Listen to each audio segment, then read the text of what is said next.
नमस्कार दोस्तों, मैं हूं योगेश राजपुरोहित और आप देख रहे हैं राजस्थान विधानसभा चुनाव 2023 का खास एपिसोड, जिसमें हम आज कवर करेंगे कि हमारे साथ एक आरएलपी पार्टी के युवा नेता के तौर पर राम निवास जी हैं। तो सबसे पहले तो राम निवास जी, आपका बहुत बहुत स्वागत है द बर्थ ऑफ टैलेंट के। स्वागत, धन्यवाद आपका भी। तो हम लोग मुद्दे पे आने से पहले कुछ निजी बातों पे चर्चा करेंगे और वो निजी बातें ये रहेगी कि हमारे यूजर्स को आप ये बताइए कि आप व्यक्तिगत रूप से आपकी पृष्ठभूमि क्या है और आप जो आरएलपी पार्टी से जुड़े हो तो उसके पीछे की क्या स्टोरी रही है। वैसे मैं खिंवसर से हूँ। खिंवसर में मेरा गांव है पांचला सीधा और मैं एक मध्यम किसान परिवार से ही हूँ। और आरएलपी के साथ पार्टी गठन से पहले हम भाई साहब के साथ ही जुड़े हैं और बहुत पहले से, जब से भाई साहब 2008 में विधानसभा के चुनाव बीजेपी के सिंबल पे लड़े थे, उस समय से हम उनके साथ जुड़े हैं। उसके बाद लगातार पार्टी गठन के बाद से लेकर आज तक उन्हीं के साथ लगे हैं। अच्छा, तो आप एक युवा नेता के तौर पर आपने अभी तक कितने चुनाव लड़े हैं और आपका चुनावी जो रणनीति है वो क्या रही है आपके व्यक्तिगत तौर पे अगर देखा जाए तो? मैंने चुनाव तो 12th करने के बाद ग्रेजुएशन जोधपुर यूनिवर्सिटी से किया, जहाँ मैंने आर्ट्स फैकल्टी से चुनाव लड़ा था। वहाँ मेरे को मात्र 4 ही वोटों से हार का सामना करना पड़ा। उसके बाद मैंने जोधपुर यूनिवर्सिटी के ग्रेजुएशन होने के बाद मैं राजस्थान विश्वविद्यालय में लॉ कॉलेज में एडमिशन लिया, जहाँ भी मैं लगातार छात्र हितों के लिए प्रयास कर रहा हूँ और मौका मिला, छात्र साथियों ने मेरे को अगर मौका दिया तो मैं चुनाव लड़ूंगा। आरएलपी पार्टी मतलब राष्ट्रीय लोकतांत्रिक पार्टी के जो मैन है वो है हनुमान बेनीवाल जी राजस्थान में, और उस पार्टी के एक युवा नेता है हमारे साथ जी। हमें बहुत सारे टॉपिक, जो हमारे बहुत सारे सवाल है आज उनके जवाब देंगे कि आने वाले राजस्थान विधानसभा के जो चुनाव है उनकी पार्टी की ओर से क्या रणनीति है और पार्टी की ओर से क्या मजबूत ऐसे पक्ष है जिसके ऊपर ये चुनाव लड़ने जा रहे हैं। तो हम सवालों की शुरुआत करते हैं भाई साहब के साथ। तो हमारा पहला क्वेश्चन ये है कि अगर हनुमान बेनीवाल भाई साहब को राजस्थान का मुख्यमंत्री का पदभार दिया जाता है तो ऐसे कौन से मुद्दे हैं जिस पर 100% आप ये श्योर है कि वो मुद्दे सॉल्व हो जाएंगे? साल 2016 से किसान हुंकार महारैलियों के समय से ही उन्होंने राजस्थान में फ्री बिजली, टोल मुक्त प्रदेश, मजबूत लोकायुक्त, किसानों की आय को दोगुना करना और महिला सुरक्षा जैसे महत्वपूर्ण मुद्दों पर उस समय की सरकारों के सामने भी उन्होंने संघर्ष किया था, लड़ाइयाँ लड़ी थी और वही मुद्दे लेके उन्होंने पार्टी का गठन किया।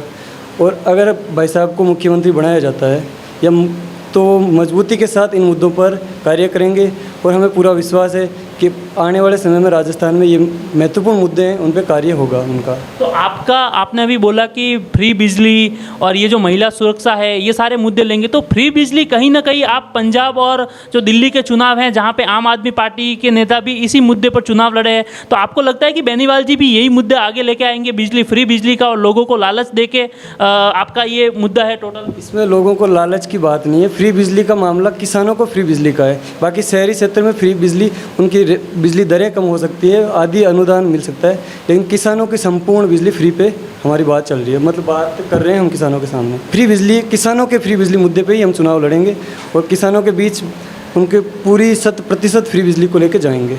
जैसे हम फ्री बिजली पर बात कर रहे थे तो एक ये भी तो हो सकता है कि हम ज़्यादा से ज़्यादा सोलर प्लांट लगाए और सोलर प्लांट लगाकर जैसे हर गांवों के किसानों को सोलर प्लांट या सोलर प्लेटें दे के हम उस बिजली की दर को कम कर सकते हैं, या फिर बिजली का जो उत्पादन है उसमें राजस्थान को उसमें आगे ला सकते हैं और ऑटोमेटिक वो तो फिर बिजली की दरें कम हो जाएगी। सौर ऊर्जा में तो वैसे भी राजस्थान में बहुत वो है कि हम राजस्थान में सौर ऊर्जा में राजस्थान 1 नंबर पे आ सकते हैं, लेकिन उन चीज़ों के लिए टाइम लगता है। धीरे धीरे वो चीज़ें होगी। जो वर्तमान में बिजली चल रही है उसको तो एक बार फ्री करना ही पड़ेगा ना। सोलर सिस्टम शुरू किया जा सकता है लेकिन उसमें टाइम लगेगा, हाथों हाथ तुरंत वो चीज़ें हो नहीं सकती। आमतौर पर अगर देखा जाता है तो हनुमान बेनीवाल युवाओं के और किसानों के मुद्दे पर ज़्यादा जोर देते आए हैं। अगर जैसे बात करें कि अगर आपकी सरकार आती है तो युवाओं की जो मेन समस्या है रोजगार, और जो किसानों की जो मेन समस्या है कि आय को दुगुना करना, तो उस पर आप किस तरह से काम करेंगे? प्रदेश में खाली पड़े जो भर्तियों के पद है उन पदों को तो पहले भरा जाए। किसानों की आय को दोगुना करने के लिए उनकी MSP दरें निर्धारित की जाए, और MSP दरें अगर निर्धारित हो जाए तो किसान को उसकी जो MSP दर से कम रेट पे कोई उसका धान अनाज खरीद नहीं सकता, तो उसको ऑटोमेटिकली वो आय बढ़ जाएगी। और युवाओं की बात आए तो युवाओं को जो प्रदेश में खाली पद पड़े हैं उनको अगर भर दिया जाए तो काफ़ी युवा है जो रोज़गार प्राप्त कर सकते हैं। अगर गठबंधन की बात आती है तो हनुमान बेनीवाल की जो पार्टी है वो किस पार्टी, बड़ी पार्टी के साथ गठबंधन करेगी? बीजेपी, कांग्रेस या आम आदमी पार्टी? लोकसभा चुनाव के समय आरएलपी ने बीजेपी के साथ गठबंधन किया था, बीजेपी ने प्रदेश में 24 सीटों पर चुनाव लड़ा, आरएलपी के लिए नागौर की एक सीट छोड़ी। और किसान आंदोलन के समय आरएलपी ने बीजेपी से गठबंधन तोड़ लिया और किसानों के साथ मजबूती से स्वतंत्र रूप से लड़ाई लड़ी। और उसके बाद लगातार प्रदेश में किसानों जवानों के लिए आरएलपी स्वतंत्र रूप से चुनाव लड़ रही है। जो पार्षद वगैरह ये चुनाव हुए, जिला परिषद के चुनाव हुए, पंचायत चुनाव हुए, उनमें आरएलपी ने स्वतंत्र रूप से चुनाव लड़ा था। और आगे गठबंधन की बात है तो वो पार्टी सुप्रीमो पे डिपेंड करता है कि वो किसके साथ गठबंधन करे, किन के साथ क्या करे। लेकिन हम कार्यकर्ताओं का यही मानना है कि कांग्रेस और बीजेपी को छोड़ के प्रदेश में तीसरा और चौथा विकल्प भी है। तो भाई साहब का कहना है कि कांग्रेस और बीजेपी को छोड़ के और भी विकल्प हैं हमारे पास। तो हम आगे के सवाल की ओर बढ़ते हैं कि आरएलपी पार्टी की आगामी विधानसभा चुनाव में क्या रणनीति है और वो किस रणनीति के ऊपर अपना चुनावी दाव खेलेंगे। आगामी विधानसभा चुनाव में आरएलपी अपने गठन के समय से ही जो मुद्दे थे, मजबूत लोकायुक्त है, फ्री बिजली है, किसानों की आय एमएसपी आय दोगुना करना है, युवाओं को रोजगार है, महिला सुरक्षा है, टोल मुक्त प्रदेश है, इन मुद्दों को लेकर ही जनता के बीच जाएगी और जनता को विश्वास दिलाएगी कि हम इन मुद्दों पर खरा उतरेंगे, काम करेंगे। इसी के साथ आरएलपी विधानसभा का चुनाव लड़ेगी। इस बार आपकी पार्टी राजस्थान में कितने विधानसभा सीटों पर चुनाव लड़ने की तैयारी में है। साल 2023 का चुनाव आरएलपी 200 विधानसभा सीटों पर चुनाव लड़ेगी, जिसमें आरएलपी कई सीटों में जीतने के साथ साथ अनेकों सीटों पर गणित बिगाड़ेगी। जिसमें कई जगह कांग्रेस थर्ड स्थान पे जाएगी, कई जगह कांग्रेस भाजपा चौथे और तीसरे पे जाएगी, जहां निर्दलीय भी आ सकते हैं, दूसरी पार्टियों के लोग भी सेकंड पे आ सकते हैं और आरएलपी जीते और सेकंड पे रहे। ऐसे अनेकों जो गणित है वो डिगमगाएंगे। आए दिन राजस्थान में रेप और हत्याएं की जो केस हो रही है वो दिन ब दिन बढ़ता जा रहे हैं। अगर हम एक डेटा की बात करें तो सालाना 2.5 लाख से ज़्यादा केस राजस्थान के अंदर रेप और हत्या के रजिस्टर हो रहे हैं। तो अगर आपकी सरकार आती है तो आप उस महिलाओं की जो सुरक्षा है उसको लेकर आपकी सरकार क्या स्टैंड कर सकती है। हमारी सरकार आने के बाद महिलाओं की जो सुरक्षा है, रेप है, हत्याएँ हैं जैसे मुद्दों पर कड़े कानून बने और अपराधियों को कड़ी से कड़ी सज़ा मिले, उनको फांसी की सज़ा मिले, ऐसे नियम कानून बनाने की पैरवी करेंगे। और वर्तमान में जैसे अपन देख रहे हैं, मंत्री के बेटे हैं, विधायक हैं, एमएलए हैं, जो उन पे हत्या है, रेप के जो आरोप लग रहे हैं, उसके अंदर बीजेपी ने आज तक कभी कांग्रेस से कोई सवाल नहीं किया है। और ये बीजेपी की चुप्पी, जो इन मामलों पे बीजेपी की चुप्पी है, वो कांग्रेस और बीजेपी की आपसी दोस्ती कहीं ना कहीं दोस्ती की ओर इशारा कर रही है। और इस मामलों में वर्तमान में आरएलपी ही प्रदेश में मजबूत विपक्ष की भूमिका निभा रही है और सड़क से लेकर सदन तक लड़ाई लड़ रही है। राजस्थान में आए दिन पेपर लीक के मामले बहुत ज़्यादा बढ़ रहे हैं। अगर हम बात करें तो ये सरकार के बड़े बड़े मंत्री और बड़े बड़े अधिकारी भी इसमें लिप्त हैं। तो अगर आपकी सरकार आती है तो ये मुद्दे जो है, जो भी ये पेपर लीक के मामले हैं या फिर जो स्टूडेंट अभी बहुत ज़्यादा हताशा या परेशान हो रहे हैं, तो इस मुद्दों को आप किस प्रकार कवर करेगी और ऐसी क्या कमेटियाँ वगैरह बनाओगे कि जो पेपर आउट का मुद्दा एकदम रुक जाए। हम अगर बात करें कि बीजेपी सरकार में भी पेपर आउट के मामले होते रहे हैं, कांग्रेस सरकार में ऐसा कोई एग्जाम नहीं गया है कि जिसका पेपर आउट नहीं हुआ हो, ये लगातार पेपर आउट के मामले हो रहे हैं। तो ये मेरे हिसाब से विधानसभा, अब की बार जो विधानसभा का चुनाव है उसमें सबसे बड़ा मुद्दा है पेपर आउट का। और अगर आपका ऐसा कौन सी पार्टी की ओर स्टैंड रहेगा जो एक सेटिस्फेक्शन युवाओं को मिलेगा कि हाँ, अगर आपकी सरकार आती है तो इसमें ये टॉपिक कवर हो जाएगा। देखिए, वर्तमान में कांग्रेस सरकार में तो हर एक भर्ती का पेपर आउट हुआ है, बीजेपी सरकार में भी पेपर आउट हुए थे और वर्तमान में गहलोत सरकार तो पूरी पेपर लीक मामले में सबसे आगे है, टॉप पे है। और गहलोत कहीं ना कहीं अपनी सरकार बचाने के चक्कर में अपने मंत्रियों, एमएलए या अधिकारियों को प्रदेश में लूट मचाने की खुली छूट दे रखी है। वो अपनी सरकार के बचाने के चक्कर में किसी के ऊपर किसी प्रकार का कोई दबाव नहीं बना रहे और युवा इस चीज़ में घिसते नज़र आ रहे हैं। हर भर्ती का पेपर आउट हो रहा है, जिसमें अपन देख सकते हैं कि युवा कड़ी मेहनत और लगन के साथ, बड़े खर्चे के साथ तैयारी करता है, उसके बाद वो पेपर देने जाता है और उसको जब पेपर देने के बाद पेपर लीक हो जाता है तो उस युवा पे क्या बीतती है, ये बात तो वो युवा ही जानता है या उसका परिवार जानता है।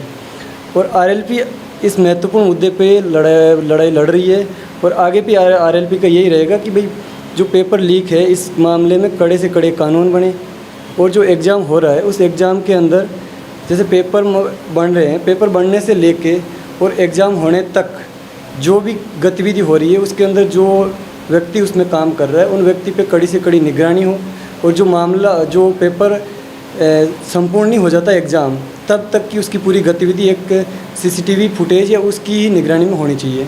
जयपाल पुनिया हत्याकांड पर अभी जब कुछ दिनों पहले हनुमान बेनीवाल साहब जब जयपुर में आए थे तो कांग्रेस सरकार के कई अधिकारियों और पुलिस प्रशासन ने उन्हें जयपुर में घुसने नहीं दिया और उन्हें रोक दिया गया।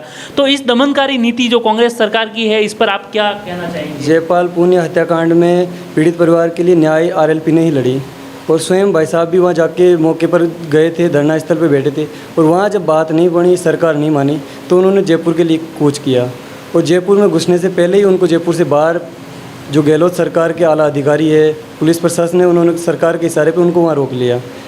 फिर भी भाई साहब नहीं झुके। हनुमान जी ने पीड़ित परिवार के लिए लड़ाई लड़ने की जो बात कही उसको लेके वो जयपुर सीएम आवास घेराव करने के लिए आ रहे थे और उनको पुलिस प्रशासन ने जयपुर से बाहर ही रोक लिया और जयपुर से बाहर वो नहीं झुके और उसके बाद गहलोत सरकार झुकी और एसआईटी टीम का गठन हुआ। 24 घंटे के अंदर अपराधियों की गिरफ्तारियाँ भी हुई। मतलब कुल मिला के आप कहना ये है कि लड़ना है, किसी भी तरह झुकना नहीं है किसी सरकार के सामने और लड़के भी जो चीज़ हासिल करनी है वो करनी है। साल 2016 से किसान हुंकार रैलियों का आयोजन किया, 2018 में पार्टी का गठन हुआ, उसके बाद से लेकर लगातार सड़क से लेकर सदन तक आरएलपी लड़ती नजर आई है। प्रदेश के युवाओं के लिए, किसानों के लिए, पीड़ित परिवारों के लिए हमेशा आरएलपी लड़ती आई है और आगे भी लड़ेगी। राजस्थान में अगले साल विधानसभा के चुनाव है और ऐसे में अगर पार्टी आपको मौका देती है या फिर आपको टिकट देती है तो आप कौन से विधानसभा क्षेत्र से चुनाव लड़ना पसंद करेंगे? देखिए, चुनाव लड़ना तो अभी एक हमारा कोई विधानसभा के चुनाव का अभी कोई मानस है नहीं। हम हनुमान सेना के सैनिक हैं और भाई साहब के साथ लगातार लगे हैं, हनुमान जी के हाथ मजबूत करने में कार्य कर रहे हैं और कौन सा चुनाव लड़ना है, कब लड़ना है, ये निर्णय भाई साहब का, ये उनका जैसा आदेश होगा हम कार्य करेंगे। लेकिन आपको टिकट मिल जाता है तो आपकी जो दावेदारी है वो कौन से क्षेत्र से रहेगी? नहीं, दावेदारी के बारे में जो भाई साहब का आदेश ही होगा, जो पार्टी सुप्रीमो तय करेगा वही हम जो आला कमान तय करेगा वही आप उस पे हम बैठेंगे, उनके अनुसार ही चलेंगे। आप अपनी पार्टी की ओर से जनता को क्या संदेश देना चाहते हैं? मैं जनता को आरएलपी की ओर से यही कहना चाहूँगा कि प्रदेश के अंदर हमेशा से युवाओं के लिए, किसानों के लिए, पीड़ित लोगों के लिए, आम आदमी के लिए आरएलपी ने मजबूत लड़ाई लड़ी है।